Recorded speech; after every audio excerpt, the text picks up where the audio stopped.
आइए, परसेंटेज के बारे में बेसिक बताने की बहुत ज्यादा आवश्यकता है नहीं, वो पिछले क्लास में हम लोग डिस्कस कर चुके हैं।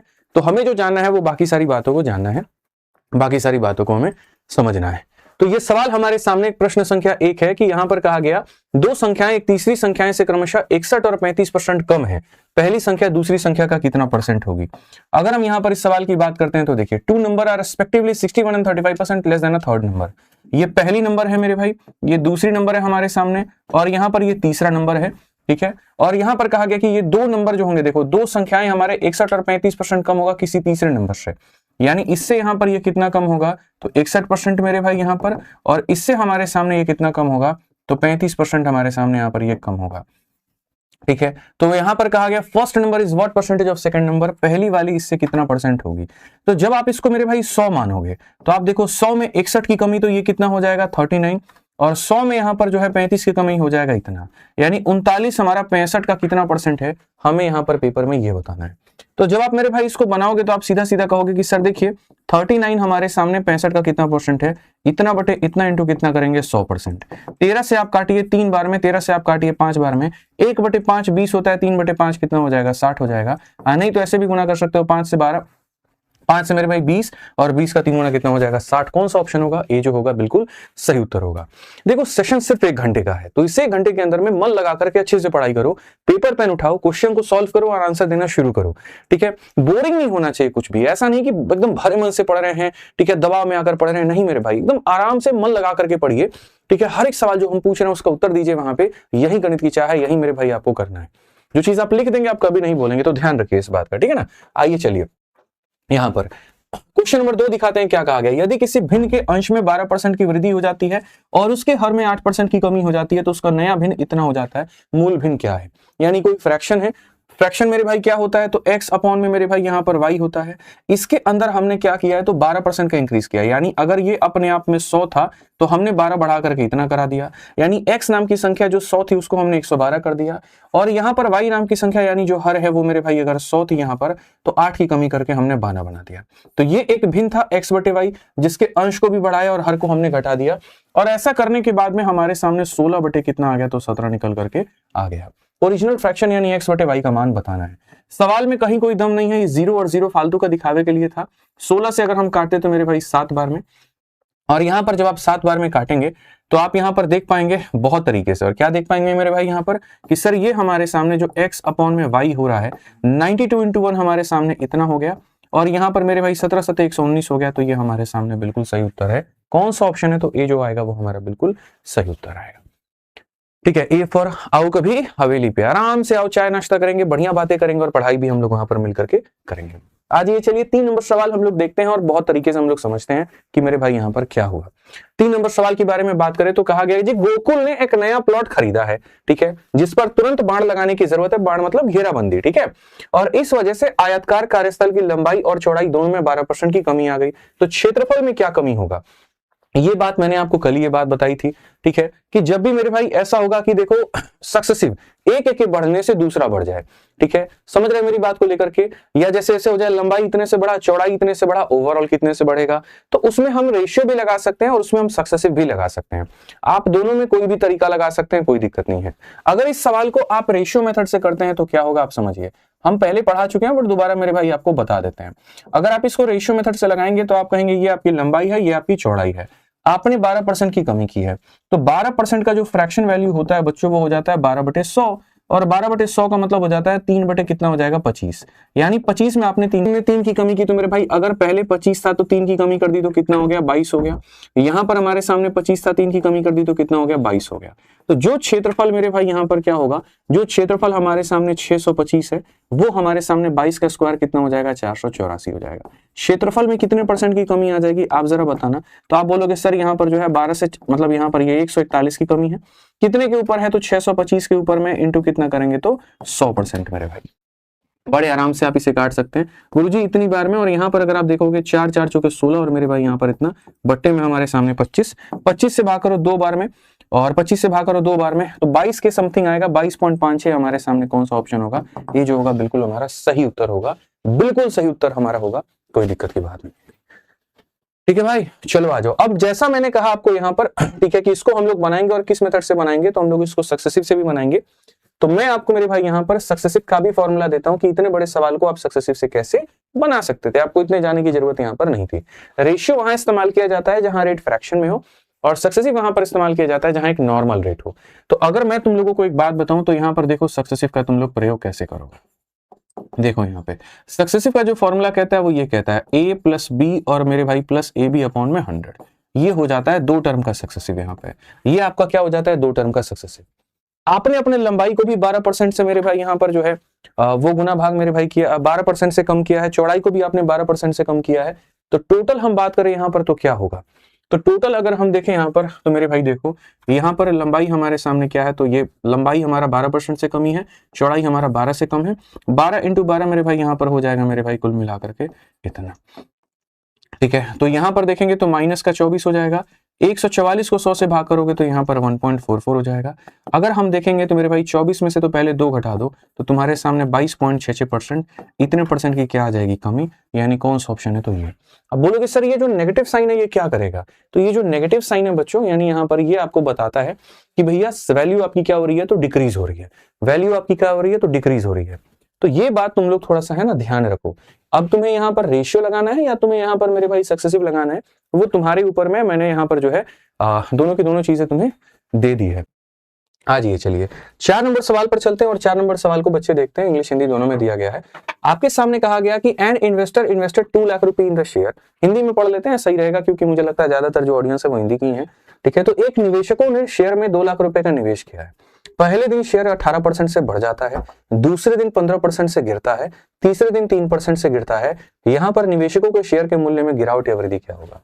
वही बात है, या तो आप सक्सेसिव लगा लीजिए और या फिर आप इनमें रेशियो लगा लीजिए। ये आपके ऊपर में है कि आप इसको किस तरीके से देखते हैं और आप इसे कैसे बनाना जानते हैं। ठीक है, तो जैसा मैं आपको मेरे भाई यहाँ पर बताऊं, पहले दिन आपके सामने क्या हुआ है, तो 18% का मेरे भाई इंक्रीमेंट हुआ है। उसके बाद में अगले दिन यहाँ पर क्या हुआ है, तो 15% का मेरे भाई इंक्रीमेंट हुआ है, या 15% ये आपका गिर गया है। तो यहाँ पर ये 15% की मेरे भाई गिरावट हो गई है। और उसके बाद में तीसरे दिन में हमारा 3% का मेरे भाई गिरावट हुआ है। तो देखो सबसे पहली बात, तुम्हारा उत्तर प्लस में आएगा कि माइनस में आएगा। ठीक है, तो मेरे भाई उत्तर तो तुम्हारा प्लस में ही आएगा। ओवरऑल तो वैल्यू तुम्हारी इंक्रीज ही करेगी, डिक्रीज नहीं करेगी। 18 से यहाँ पर सम भी 18 है, तब भी ये कम हो जाएगा, कम हो जाएगा तो आंसर तुम्हारा प्लस होगा। प्लस भी होगा तो 2.2 होगा, 2.7 होगा। ये सबसे बड़ी बात है, यही हमें निकालना है। अब ये कैसे निकलेगा, यहाँ पर ये देखो सक्सेसिव का नियम क्या होता है यहाँ पर, तो सक्सेसिव में दो लोगों का जो नियम होता है वो यहाँ पर ये होता है a plus B plus A B upon 100। But सबसे पहले मैं तुम्हें बताऊं सक्सेसिव क्या होता है और कहाँ लगता है। जैसे मानो मैंने आपकी सैलरी को बढ़ाया और फिर बढ़े हुए मान को मैंने दोबारा से बढ़ा दिया। तो जब क्रमागत तरीके से चीजों को बढ़ाया जाए, क्रमागत तरीके से चीजों को कम किया जाए, या एक बार बढ़ाया जाए और एक बार कम किया जाए, तो वहां सक्सेसिव का प्रयोग होता है। और जब सक्सेसिव का प्रयोग होता है तो वहां पर अगर कोई चीज आप 2 बार कर रहे हैं तो ये उसका फॉर्मूला हो जाता है। ठीक है, तो अगर हम यहां देखें तो मेरे भाई एक बार दोनों को जोड़ना है, तो ये आपके सामने हो जाएगा ए मेरे भाई। अच्छा, यहां पर भी सक्सेसिव कैसे लगाएंगे, तो यहां पर मेरे भाई क्या है, 3 लोग हैं आपके पास में, पहला व्यक्ति, दूसरा व्यक्ति, तीसरा व्यक्ति। तो इनमें पहले 2 लोगों में सक्सेसिव लगा दीजिए, पहले इन 2 लोगों को भिड़ा दीजिए। इनका जो भी विनर आएगा उसको आप इसके साथ भिड़ा दीजिएगा, तो आपका टोटल सक्सेसिव निकल करके चला आएगा।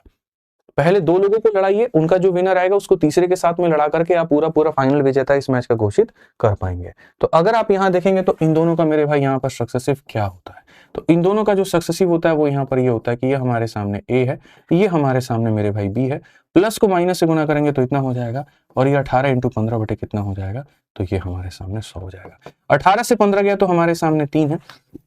इसके बाद में अगर हम देखें तो 2 से आप काट लीजिए 9 बार में, और 5 से आप काट लीजिए 3 बार में, और एक 0 उठा दीजिए, क्योंकि 2 और 5 ने एक 0 को खत्म कर दिया। 27 को आप 10 से भाग करेंगे तो ये आपके सामने 2.7 हो जाएगा। मुझे लग रहा है आंसर इसका नेगेटिव में जाएगा क्या, बताना जरा। यहाँ पे ये प्लस है और ये माइनस है, और प्लस इंटू माइनस माइनस होता है। अगर हम 3 में से 2.7 घटाएंगे तो 0.3% मेरे भाई यहाँ पर ये आ जाएगा कि सर ये 0.3% है और ये क्या है, प्लस में है। अब मेरे भाई यहाँ पर ये 0.3 को हमें यहाँ पर कोलैबोरेट करना है यहाँ इसके साथ में, तो आइए चलिए इसके साथ सक्सेसिव लगाते हैं। हो सकता है नेगेटिव में वैल्यू जाए। अब आ जाओ देख लो, ये प्लस है और ये माइनस है, तो यहाँ पर क्या करेंगे, ये हमारे सामने ए हो जाएगा इतने के करीब में, उसके बाद में जो हमारा बी है वो हो जाएगा हमारा इतने के करीब में, प्लस इंटू माइनस हमारे सामने इतना होगा, और उसके बाद में इतना इंटू इतना बटे कितना हो जाएगा मेरे भाई, इतना हो जाएगा। अगर हम देखें यहाँ पर तो हम क्या कहेंगे सर 3 में से 0.3 चला गया तो ये हमारे सामने 2.7 आ गया। और अगर हम यहाँ देखें तो सर ये हमारे सामने कितना हो गया 9/1000। तो 9/1000 का मतलब क्या होता है, तो 9/1000 का मतलब दशमलव के बाद मेरे भाई यहाँ पर ये इतना हो जाएगा। ठीक है, अगर हम इसको जोड़ते हैं तो मेरे भाई यहाँ पर ये क्या हो जाएगा -2.7। ठीक है, उसके बाद में 0 और 9 यानी इतना % का हमारे सामने क्या हो जाएगा डिक्रीज हो जाएगा। ऑप्शन नंबर जो सी है वो करेक्ट आंसर। ऑप्शन नंबर जो सी है वो हमारा क्या है करेक्ट आंसर है। इस तरीके से आप इसको बना सकते हैं। बाकी 3 लोगों का भी सक्सेसिव होता है, हम 3 लोगों का सक्सेसिव A+B+C वाले फॉर्मूला से भी कर सकते हैं, लेकिन वो बहुत वक्त बर्बाद करेगा, वैसे उसको रहने दो। तो ये तुम्हारे सामने तुम्हारा सक्सेसिव निकल करके चला आएगा। आ जाओ चलो 5 नंबर क्वेश्चन बच्चों, देखो यहाँ पर कि 5 नंबर क्वेश्चन तुम्हारा क्या होगा। कहा गया मेरे भाई यहाँ पर कि राम नारायण के वेतन में इतने % की कमी की जाती है, फिर कम किए गए वेतन में इतने % की वृद्धि की जाती है, उसका नया वेतन उसके मूल वेतन की तुलना में कितना % अधिक होगा। आपने मेरे भाई पहली बार यहाँ पर क्या किया, आप देखिए तो पहली बार आपने इतने % की कमी की है, दूसरी बार आपने मेरे भाई इतने % की वृद्धि की है। तो एक बार आपने कम किया है, एक बार आपने ज्यादा किया है। तो नया वेतन मूल वेतन की तुलना में क्या होगा, यानी अब जो नया वेतन बन करके आएगा तो वो ज्यादा होगा, वो कम होगा, और जो भी होगा वो कितना % का होगा। कंसेप्ट पसंद आता रहे तो वीडियो को दोस्तों लाइक करते रहना। ठीक है, तो जब तुम्हारे सामने कुछ इस प्रकार के रेट होते हैं, जैसे कि यहाँ पर 18, 15, 3, इनमें लगा लो सक्सेसिव का तरीका जो कि मैंने यहाँ लगाया है। और जब तुम्हारे सामने ऐसे फ्रैक्शन वाले रेट होते हैं तो उनमें हमेशा रेशियो मेथड लगाना चाहिए, इसीलिए क्योंकि वो सवालों को बनाने में मदद करता है, बड़ी आसानी से बना देगा और ज्यादा तुम वहां फंसोगे नहीं। तो अगर तुम इसको रेशियो से बनाओगे तो पहली बात ये देखो 8 × 3 24 एक 25/8 है, तो यहाँ पर ये आपके सामने हो जाएगा 25/8 मेरे भाई यहाँ पर %। ठीक है, जब आप इसको मेरे भाई लिखोगे तो ये 25 हो जाएगा, बट्टे में 8 हो जाएगा, अब परसेंटेज हटेगा तो यहाँ पर ये हमारे सामने 100 हो जाएगा। आप इसको काटोगे तो मेरे भाई यहाँ पर ये हो जाएगा हमारे सामने 1/32। ये क्या हो जाएगा 1/32 हो जाएगा, और ये क्या हुई है मेरे भाई यहाँ पर तो कमी हुई। ठीक है, फिर कहा गया कि कम किए गए वेतन में इतने % की वृद्धि, 5 × 7 35 और 2 37/5। तो अगर हम यहाँ देखें तो हम बोलेंगे मेरे भाई 37/5, और चूंकि ये % है मेरे भाई यहाँ पर तो ये हमारे सामने क्या होगा तो 37/5 मेरे भाई यहाँ पर, और % होगा तो इतना होगा। क्या हमने वृद्धि की है, क्या हमने कमी की है, तो इतने की वृद्धि की गई है, यानी हमने यहाँ पर मेरे भाई बच्चों वृद्धि हमने कर दी है। नया वेतन क्या होगा, तो यहाँ पर मेरे भाई 32 की हमारे आगे चीज है, एक की हमने कमी कर दी तो कितना हो जाएगा इतना हो जाएगा। यहाँ पर हमारी वस्तु मेरे भाई कितने की है 500 की है, 37 बना दी तो हमारे सामने इतना हमारा हो जाएगा। समझ में आ गया बात, यहाँ कोई दिक्कत की बात है, कोई परेशानी की बात है। अब यहां से हम क्या करते हैं मेरे भाई कैलकुलेट करना शुरू करते हैं इन दोनों को। 5 × 2 10, 5 3 15 1 16 मेरे भाई यहाँ 16,000 ये था, यानी ये पुराना वेतन था। नया वेतन की बात करोगे 31 का 7 गुना 7 करके 21 210 217 217 का, या फिर ऐसे भी कर सकते हो आप 537 को मेरे भाई यहाँ पर 31 से गुना कर दो। बहुत तरीके से आप गुना कर सकते हो। ये हमारे सामने 7 है, 3 है और 21 है, तो यहाँ पर 24 का इतना हो जाएगा। 5 है और मेरे भाई 9 है, 14 और 2 हमारे सामने 16 हो जाएगा, 15 हो जाएगा और एक 16 का 6 हो जाएगा। ठीक है, अब यहाँ पर ये हो जाएगा 16647, तो यहाँ पर 16647। आप यहाँ देखोगे तो 647 का ही इंक्रीमेंट हुआ है। तो अगर आप यहाँ देखो इस सवाल में यहाँ पर तो बोलोगे गुरुजी हमारी बढ़ोतरी तो हुई है, लेकिन वो कितने की हुई है 647 की, और कितने के ऊपर हुई है तो 16,000 के ऊपर में हुआ है। इंटू कितना करेंगे तो इंटू मेरे भाई यहाँ पर 100 कर देंगे। आप यहाँ देखिए तो 16 का मेरे भाई 4 गुना 64, और लगभग यहाँ पर 4% के करीब में होगा, तो 4% मोर, तो यहाँ पर 4.04 जो होगा ये हमारा बिल्कुल सटीक उत्तर होगा कि इतना % हमारा ज्यादा है। ठीक है, तो इस तरह के क्वेश्चन आएंगे। अब पहली वाली क्लास में मैंने इस तरह के क्वेश्चंस को नहीं रखा था कि अगर आपका इतना % से बढ़ता है, इतना % से कम होता है। ठीक है, तो ये मेरे भाई मुझे लगा कि ये जरूर है कराना। देखो मैं कभी भी तुम्हें वो नहीं पढ़ाऊंगा जो आसान है, मैं कभी भी तुम्हें वो नहीं पढ़ाऊंगा जो टफ है, मैं हमेशा वो पढ़ाऊंगा जो तुम्हारे पेपर में आएगा। आज ये चलिए अगले सवाल को देखिए। 7 नंबर क्वेश्चन क्या कहा गया जी, एक किसान के पास में जितने चावल हैं उसमें से 60% चावल वो बेचता है और बचे हुए में से 20% सोए के लिए उपयोग कर लेता है। अगले दिन शेष के 80% को बेचता है और सोए के उपयोग के लिए रख लेता है। कुल चावल का कितना % अपने उपयोग के लिए लिया हुआ था। तो ये क्वेश्चन मैंने लास्ट टाइम आपको कल कराया हुआ था, मुझे जहां तक याद है, और इसमें जो आंसर आया था ये ऑप्शन नंबर डी आया था। तो ये रिपीट हो गया है, और ये रिपीट हो गया तो मैं माफी चाहूंगा। कल भी सेट में डाल दिया था, आज भी डाल दिया था। ठीक है, तो कल वाले सेट में था मेरे भाई यहाँ पर, ये क्लास नंबर 1 में ऑलरेडी हमने करा दिया है। ठीक है, क्लास नंबर 1 में मेरे भाई हो गया, क्लास नंबर 1 में हो गया है। ठीक है, यहाँ पर ये ध्यान।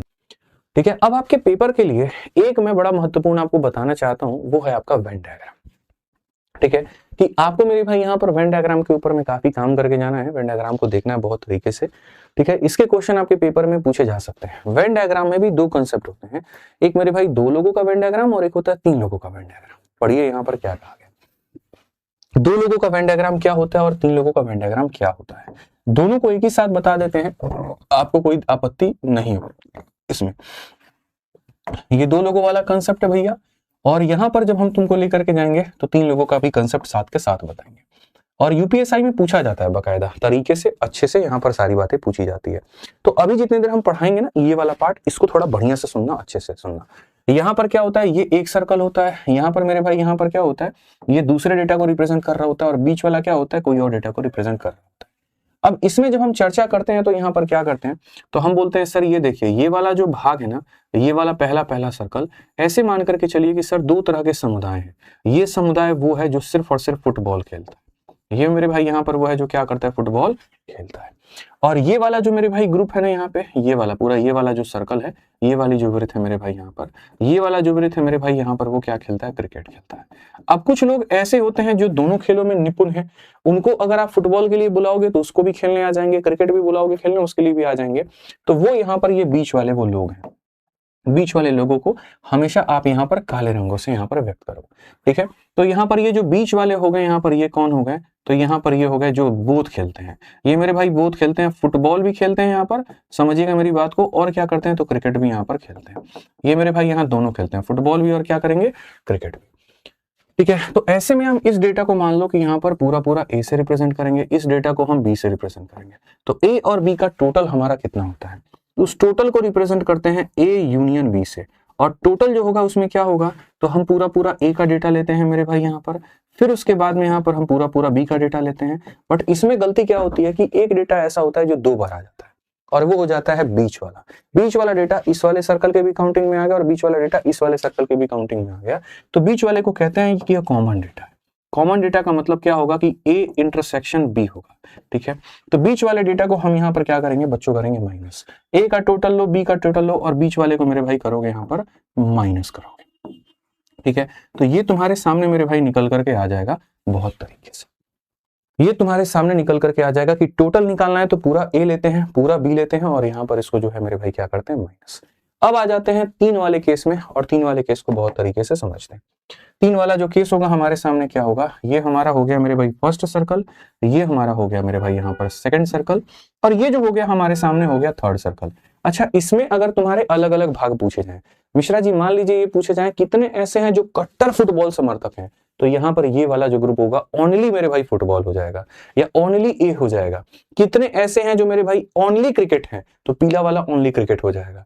ठीक है, कि ये एकदम से सिर्फ और सिर्फ ओनली है, ये डेटा ओनली है, और पूरे को ले लेते हैं तो यहाँ पर टोटल फुटबॉल निकल के आ जाता है। जैसे इसमें हमने आपके 3 भाग बता दिए, ये वाला जो रहेगा यहाँ पर ओनली ए रहेगा, ये ओनली बी रहेगा, और ये ओनली सी रहेगा। अगर इंडिविजुअल पर बात करें तो मैं आपको बता देता हूँ यहाँ पर पहले कि ये क्या हो जाएगा, ओनली ए हो जाएगा, यहाँ पर ये क्या हो जाएगा, ओनली बी हो जाएगा, और यहाँ पर मेरे भाई ये क्या हो जाएगा, तो बोलोगे सर ये हमारा हो जाएगा ओनली सी हो जाएगा। ध्यान रखो, जबकि यहाँ पर हम बात करते हैं पूरे इस सर्कल की, तो ये पूरा सर्कल ए को प्रेजेंट करता है, ये पूरा सर्कल बी को प्रेजेंट करता है, और ये पूरा सर्कल सी को प्रेजेंट करता है।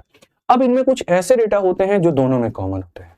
कॉमन डेटा यहाँ पर क्या क्या होगा, जैसे ए और सी, या फिर ए और बी में कॉमन डेटा क्या, तो ये अब काला वाला जितना भी भाग है ना, ए और बी में दोनों में कॉमन है। काला वाला जो भाग है वो किसमें कॉमन है, ए और बी दोनों में कॉमन है। तो अगर ये दोनों में कॉमन है तो हम इसे कैसे लिखेंगे, तो यहाँ पर ये वाले पार्ट को हम ऐसे लिखेंगे कि सर यहाँ पर जो दोनों में कॉमन होता है तो उसे ऐसे लिखा जाता है। ठीक है, अब ये वाला जो पार्ट है आपके सामने, जिसको हम आसमानी रंग से रंग रहे हैं मेरे भाई यहाँ पर, अब ये पूरा पूरा जो आसमानी है जो दोनों में है, देखो गौर से, बी वाले सर्कल में भी है और सी वाले सर्कल में भी है, दोनों का कॉमन डेटा है। तो दोनों का कॉमन डेटा है तो हम यहाँ पर इस वाले पार्ट को क्या कहेंगे, तो यहाँ पर ये कहेंगे कि बी और सी दोनों में क्या है, तो कॉमन है। ठीक है, अब जिस भाग को हम रंगेंगे मेरे भाई यहाँ पर, उस भाग को देखिए, वो हमारा कौन सा भाग है, ये वाला भाग है। ठीक है, अब हमारे सामने कौन सा भाग आ रहा है, तो एक अलग डिफरेंट लेवल का भाग आ रहा है, जो कि ये पूरा पूरा ये वाला पार्ट है। ठीक है, यहाँ पर देखोगे तो बोलोगे सर ये वाला पार्ट है। इस वाले पार्ट की मेरे भाई कहानी क्या है, देखिए यहाँ पर, तो बोलेंगे सर ये वाला पार्ट। अब ये जो पार्ट है मेरे भाई यहाँ पर, ये क्या हो जाएगा, ए और सी दोनों में कॉमन होगा, तो आप बोलोगे सर ए कॉमन क्या होगा, सी। ठीक है, अच्छा, इनमें एक छुपा रुस्तम बैठा हुआ था जो हर किसी के अंदर में कॉमन था, और वो छुपा रुस्तम यहाँ पर बीच वाला है। ये एक ऐसा पार्ट है ना दोस्तों, ए में भी आता है, बी में भी आता है, सी में भी आता है। तो ये इसको बोलते हैं कि भैया यहाँ पर ये जो है एकदम क्या बोलेंगे कि भैया ये दलचटवा बोल देंगे ये हर जगह जा रहा है खाने, नहीं, इसको थोड़ी इज्जत दे देते हैं और इसको हम यहाँ बोल देते हैं कि कोई बात नहीं, तुम्हारी जगह हर जगह पूछ है, तो समझो तुम इस बात को, ठीक है। जब इज्जत बना के रखी है तुमने अपनी समाज में, तो आ जाओ, चलो यहाँ पर अब इसको देखा जाए, ठीक है। तो अब इसको मेरे भाई जब कंसीडर करेंगे तो हम यहाँ पर कहेंगे कि सर यहाँ पर ये ए में भी कॉमन है, बी में भी कॉमन है और सी में भी कॉमन है। तो जब हम यहाँ टोटल निकालेंगे तो हम यहाँ पर क्या करेंगे, तो इसका जो टोटल होता है ए बी सी का, उसका फॉर्मूला आपको याद रखना है, A union B union C. ये हो जाएगा पूरा पूरा आपको ए लेना है, पूरा पूरा आपको बी लेना है मेरे भाई। यहाँ पर समझिएगा मेरी बात को, यहाँ पर पूरा पूरा ए लेना है, पूरा पूरा बी लेना है, पूरा पूरा मेरे भाई आपको सी लेना है। और ये जितने भी दो दो लोगों में कॉमन है, जैसे ए बी, बी सी और ए सी, इनको घटाना है। जो आपके सामने ए और बी में कॉमन था उसको घटाओ, जो आपके सामने बी और सी में था कॉमन उसको घटाओ, जो आपके सामने ए और सी में कॉमन था उसको घटाओ। इसको घटाते वक्त में क्या हुआ कि बीच वाला एकदम से उड़ गया, तो फिर बीच वाले को ला करके आपको जोड़ देना होता है। यानी यहाँ पर हो जाएगा ए, ठीक है, यहाँ पर बी और फिर यहाँ पर हो जाएगा सी। तो ये हो जाता है मेरे भाई तीन लोगों का फॉर्मूला। आसानी होता है, मुश्किल कुछ भी नहीं होता। तीनों को जोड़ दीजिए, ठीक है, कॉमन डेटा डबल वाले को घटा दीजिए और फिर ट्रिपल वाले को जोड़ दीजिए। ये हो गया हमारा कंसेप्ट। जब इस कंसेप्ट को सवाल के साथ मिला देंगे तो उसके बाद देखिए बैक टू बैक आपका क्वेश्चन कैसे सॉल्व होगा।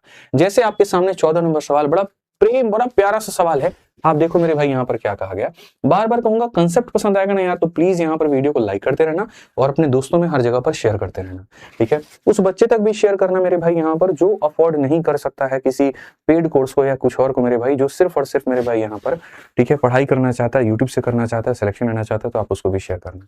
हर जगह पहुंचाइए ताकि मेरी मेहनत भी वहां पर रंग लेकर के आ पाए, आपकी मेहनत भी रंग लाए। तो कहा गया व्हेन आरेख एक थिएटर में आइसक्रीम और पे खरीदने वाले लोगों की संख्या को दर्शाता है। आइसक्रीम 3 रुपए में है और पेय पदार्थ 2 रुपए में है।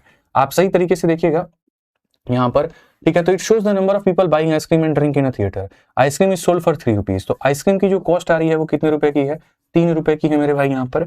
और मेरे भाई ड्रिंक की जो कॉस्ट है वो हमारे सामने कितने की है, तो 2 रुपए की है। ड्रिंक की जो कॉस्ट है हमारे सामने 2 रुपए की, आइसक्रीम कितने रुपए की है, 3 रुपए की, और ड्रिंक की जो कॉस्ट है हमारे सामने 2 रुपए की है, ठीक है। यहाँ पर कहा गया कि सर कुल 262 रुपए हमारे खर्च होते हैं, तो कितने लोगों ने ड्रिंक और आइसक्रीम दोनों खरीदे हैं। यानी यहाँ पर ये जो बीच वाला डेटा है हमारे सामने, ये वाला डेटा हमसे पूछा है कि सर ये कितने लोग मेरे भाई यहाँ पर दोनों खरीदते हैं, आप हमको बताइए। खर्चा कितना हो गया आपका, 262 रुपए खर्चा हो गया। तो आप यहाँ पर कैसे करेंगे बताइए, ठीक है। तो मेरे भाई यहाँ पर बोलेंगे sir how many people bought both drink, ठीक है। अब यहाँ पर ये 22 क्या दिया गया है ये समझ में नहीं आ रहा है, क्वेश्चन में ऐसा 22 वाला तो कुछ कहानी नहीं है, ठीक है। व्हेन आरे के थिएटर में आइसक्रीम के पे करने वाले लोगों की संख्या को दर्शाता है। आइसक्रीम 3 रुपए में, पेय पदार्थ 2 रुपए में, ये आइसक्रीम की संख्या को दर्शाता है। तो हम यहाँ पर कैसे कर सकते हैं, देखो ये 22 हमारा दिया गया तो इसका मतलब यहाँ पर ये वाली वैल्यू 6 हो गई, 6 हो गई, तो वह हमसे पूछा क्या है फिर, ठीक है। यहाँ पर अगर हम इसको नंबर मान के चले, Venn diagram shows the number of people buying ice cream and drink in the theatre and ice cream is sold for 3 rupees and drink are sold for 2 rupees, a total of 262 were spent। Total हमारे सामने इतना खर्चा होता है। खर्चा हम कैसे निकालेंगे, तो नंबर ऑफ पीपल इनटू मेरे भाई यहाँ पर ड्रिंक। तो अगर मान करके चलो यहाँ ड्रिंक पीने वाले 32 लोग हैं, हर आदमी 2 रुपए खर्च करता है, तो कितना हो गया 64 रुपए मेरे भाई। उसके बाद में यहाँ 16 लोग हैं और हर आदमी 3 रुपए खर्च करता है, तो यहाँ पर ये हो गया 48। इस हिसाब से जो खर्चा हो गया मेरे भाई यहाँ पर हो गया, और मेरे भाई हो गया 112 रुपए। बट ये तो 262 खर्चा हुआ है, यानी कुछ तो गड़बड़ है यहाँ पे, कुछ गड़बड़ है दया। और गड़बड़ यहाँ पर क्या है, एक बार रुक जाओ, 22 का 3 गुना 66 हो जाएगा और 32 का 2 गुना 64 हो जाएगा, ये तो और गड़बड़ है, ठीक है। तो बच गया मेरे भाई यहाँ पर क्या होगा, बोथ ड्रिंक दिखा ना, टाइपिंग कहाँ है, क्वेश्चन कहाँ सारा का सारा है, ये है क्या, मुझे लग रहा है डेटा में कहीं पर कुछ गड़बड़ी है।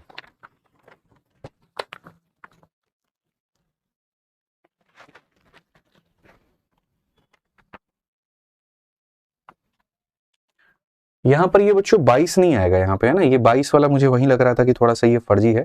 ये 22 मेरे भाई यहाँ पर नहीं आएगा, ये टाइपिंग एरर है, इसको आप लोग मिटा लीजिए, ठीक है। ये वाला थोड़ा सा डिस्टर्बिंग है, ये वाला मिटा लीजिए, ये टाइपिंग एरर है यहाँ पर, आप इसको मिटा लीजिए, इसकी कहीं पर कोई आवश्यकता नहीं है। अब इसकी कहीं पर कोई आवश्यकता नहीं है तो अब बड़े प्यार से हम आपको सवाल बता देते हैं, ठीक है। अगर हम सवाल को यहाँ पर देखें तो हम यहाँ पर क्या कह सकते हैं, जरा समझिए। यहाँ पर ये ड्रिंक वाले जो लोग हैं, समझिएगा, ये जो ड्रिंक पीने वाले लोग हैं वो 32 लोग हैं। आइसक्रीम वाले कितने लोग हैं, तो 16 लोग हैं। और बीच वाले लोगों की संख्या को हम यहाँ पर क्या मान लेते हैं, तो अपनी तरफ से बीच वाले लोगों की संख्या को हम यहाँ पर n मान लेते हैं। अब देखिए कॉस्ट आप यहाँ पर कैसे निकालेंगे, जरा समझिएगा मेरे भाई। जितने लोग ड्रिंक पी रहे हैं तो यहाँ पर 32 लोग हैं और हर आदमी पे कितने रुपए का खर्चा है, 2 रुपए का। उसके बाद में अगर हम यहाँ पर देखें तो जो लोग दोनों पीते हैं उनमें दोनों का चार्ज लगेगा, 2 रुपए प्लस 3 रुपए यानी 5 रुपए। और ऐसे पीने वाले कितने लोग हैं, तो n लोग हैं। उसके बाद में जो सिर्फ आइसक्रीम खाते हैं तो उनका 16 × 3 लगेगा, तीनों को मिला देंगे तो 262 के करीब में आ जाएगा। और 262 के करीब में आ जाएगा तो बोलेंगे 64 और मेरे भाई यहाँ पर 48। तो 64 और 48 हमारे सामने कितना हो गया, तो बोलेंगे सर 112। इस 112 को ले जाके घटा दो तो 5n की बात है, 2 से आपका 2 खत्म, 6 से 1 आपका खत्म और यहाँ पर इतना खत्म। तो यहाँ पर दोनों वाले लोग कितने हैं, तो 30 है। तो उस स्थिति में जाकर के आपका ये 30 आएगा, ठीक है। तो यहाँ पर ये जो डेटा एक दिया गया था वो फालतू था, उलझाने के लिए था, वो थोड़ा सा कंफ्यूज था, वो टाइपिंग एरर था, उसको हमने हटा दिया है। आइए चलिए 15 नंबर क्वेश्चन हमारे सामने देखिए, बहुत प्यारा एक सवाल है आपके सामने। क्या कहा गया है जरा पढ़िए, ठीक है। सबसे पहली बात करते हैं कि एक सर्वेक्षण में यह पाया गया कि 21 व्यक्ति अंग्रेजी समाचार पत्र पढ़ते हैं, 26 व्यक्ति हिंदी समाचार पत्र पढ़ते हैं, 29 व्यक्ति क्षेत्रीय भाषा के समाचार पत्र पढ़ते हैं। इसके अलावा 14 व्यक्ति अंग्रेजी और हिंदी दोनों प्रकार के समाचार पत्र पढ़ते हैं। 15 व्यक्ति, ये सारा कहानी है। मतलब यहाँ पर जब तुम्हारा 3 वाला सेट बनेगा ना तो पढ़ने से बेहतर है मेरे भाई कि तुम फटाक देना यहाँ पर तीनों का तीनों फोटो बना लो। लोग क्या करते हैं, पहले एक बार पढ़ते हैं, फिर एक बार फोटो बनाते हैं, फिर एक बार पढ़ते हैं और ऐसा करके वो 3 बार में अपना वक्त खराब करते हैं। जब आपको पता है यहाँ पर कि 3 तरह के समाचार हैं तो क्यों नहीं हम 3 सर्कल बना लें, बताइए मिश्रा जी। पता चल गया ना पहली बार में कि 3 समाचार है, ठीक है। इंग्लिश न्यूज़पेपर है, हिंदी है, ओरिजिनल है, सॉरी। तो यहाँ पर ये इंग्लिश हो गया, ठीक है। तबीयत खराब हो गया, हमको बुखार लग गया है। और यहाँ पर मेरे भाई ये रीजनल है। तो आओ जरा पढ़ो और देखो। तो मेरे भाई यहाँ पर हमारे पास में इंग्लिश वाला न्यूज़पेपर भी है, उसके बाद में हमारे पास में हिंदी वाला न्यूज़पेपर भी है, हमारे पास में रीजनल वाला भी है। अब हम लोग एक एक डेटा पढ़ेंगे और लिखेंगे, इससे हमारा समय बचेगा। तो पाया जाता है 21 आदमी अंग्रेजी पढ़ता है। तो इंग्लिश पढ़ने वाले लोग कितने हैं बच्चों, तो 21 लोग हैं यहाँ पे। फिर कहा गया 26 हिंदी पढ़ते हैं, तो हिंदी वाले कितने हैं, तो 26 है मेरे भाई यहाँ पे। 29 क्षेत्रीय भाषा पढ़ते हैं तो कितना हो जाएगा, 29 हो जाएगा। इसके अलावा 14 व्यक्ति अंग्रेजी और हिंदी दोनों प्रकार के समाचार पत्र पढ़ते हैं। अंग्रेजी और हिंदी दोनों प्रकार के कितने लोग हैं, तो मेरे भाई यहाँ पर ये पूरा डेटा 14 लोगों का है, ठीक है। 15 हिंदी और क्षेत्रीय भाषा पढ़ते हैं। हिंदी और क्षेत्रीय भाषा मेरे भाई यहाँ पर कितने हैं, तो 15 है, ठीक है। उसके बाद 12 व्यक्ति अंग्रेजी और क्षेत्रीय भाषा दोनों के पढ़ते हैं। अंग्रेजी और क्षेत्रीय भाषा मेरे भाई यहाँ पर 12 लोग पढ़ते हैं, ठीक है। 8 तीनों प्रकार के समाचार, तो ये वाला डेटा 8 है। अब इतना बढ़िया तरीके से ये खुल जाएगा, जैसे मेरे भाई यहाँ पर जो है बीच वाला डेटा निकलता है, सारा डेटा खुलना शुरू हो जाता है, सब खुलना शुरू हो जाता है। मिश्रा जी देखिए कैसे खुलेगा एकदम, ठीक है। अब आप लोग मेरे भाई यहाँ देखिए, ठीक है, बहुत तरीके से समझिए। ये पूरा डेटा 14 है, 14 में से 8 निकल गया, बचा कितना, 6। ये 12 है, 12 में से 8 निकल गया, बचा कितना, 4। 15 है, 15 में से 8 निकल गया, बचा कितना, 7, ठीक है। अब उसके बाद और डेटा निकाल लो मेरे भाई। 29 में से देखो 8 और 7 15 और 4 19। 29 में से 19 निकल गया, बचा कितना मेरे भाई, 10। ऐसे ही 26 में से देखो 8 और 6 14 7 21। 26 में से 21 निकल गया, बचा कितना, 5। ऐसे ही देखो 21 में से कितना हो गया, 18 निकल गया, तो बचा कितना मेरे भाई, 3 बचा। ये हमारे सामने हो गया। तो हम कहेंगे how many people read only regional यहाँ पर लैंग्वेज न्यूज़पेपर, सिर्फ रीजनल, सिर्फ क्षेत्रीय पढ़ने वाले कितने लोग हैं, तो 10। ऑप्शन नंबर ये आंसर है। तुमसे जो डेटा पूछेगा, अगर तुमसे पूछेगा सिर्फ हिंदी पढ़ने वाले कितने हैं, तो 5। सिर्फ इंग्लिश पढ़ने वाले कितने हैं, तो 3। सिर्फ रीजनल पढ़ने वाले कितने हैं, तो 10। इस तरीके से मेरे भाई आप यहाँ पर किसी भी सवाल का उत्तर दे पाएंगे, ठीक है। यहाँ पर आ जाइए। चलिए मेरे भाई ये समझ गए वेन डायग्राम का, एक डबल और एक ट्रिपल। बाद यदि आप किसी भी एग्जाम की तैयारी कर रहे हैं, तरीके से पढ़ना चाहते हैं, तो आप मेरे भाई आराम से हमारे वीओडी बैच, हमारे लाइव बैच के साथ में पढ़ सकते हैं, जहां हम कंप्लीट आपको पढ़ाएंगे। अभी हमारा लाइव बैच मेरे भाई आया, तो आप उससे पढ़िए, ठीक है। और साथ में मैं आपको बताऊं, संपूर्ण गणित हम आपको यहाँ कवर कराएंगे। संपूर्ण मतलब संपूर्ण, ठीक है। खुद से करना है तो वीओडी बैच से कर सकते हैं, और मेरे भाई ऐसे करना है आप लाइव बैच से कर सकते हैं। बुक्स भी आपके लिए हर एग्जाम की बना दी है, तो आप उससे बढ़िया तरीके से प्रैक्टिस यहाँ पर कर सकते हैं, ठीक है। कॉम्बो बैच भी आपका अवेलेबल है, सब अवेलेबल है, कर सकते हैं। बाकी पीडीएफ की बात करें तो हमारे दोनों टेलीग्राम से आप पीडीएफ डाउनलोड करके आप यहाँ पर इसको पढ़िएगा और प्रैक्टिस करिएगा। हमारी तरफ से आज के लिए इतना ही है। ध्यान रखिए, खुश रहिए, मस्त रहिए भाई, ठीक है। वीडियो कैसी लगी जरूर बताइएगा। बहुत बहुत धन्यवाद। जय हिंद।